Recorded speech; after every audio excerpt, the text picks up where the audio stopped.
அன்பும் மரியாதையும் அப்படியே தான் இருக்கு. சீதாவை நினைத்து உருகும் பார்த்திபன்.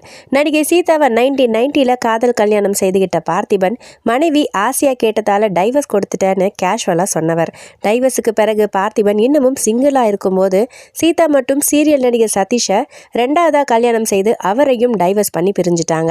இருந்தாலும் இதுவரைக்கும் சீதாவை பார்த்திபன் எந்த இடத்துலையும் குறை சொன்னதோ தப்பா பேசினதோ கிடையாது. லேட்டஸ்டா கூட ஒரு இன்டர்வியூல பேசும்போது வாய்க்கு வாய் சீதாவை மனைவின்னு தான் சொன்னாரு. மேலும் இன்னமும் அவங்க மேல இருந்த பாசம் அன்பு எல்லாம் அப்படியே தான் இருக்கு. அவங்க அம்மா இறந்துட்டதா என் மகள் அபி ஃபோன் பண்ணி சொன்னதும் உடனே அங்க போய் நைட்டு வரைக்கும் அங்கேயே இருந்த எல்லா ஏற்பாடுகளையும் சடங்குகளையும் செய்தேன். சீதாவும் எனக்கு நன்றின்னு மெசேஜ் அனுப்பினாங்கன்னு ரொம்ப பிராக்டிக்கலா பேசினாரு பார்த்திபன்.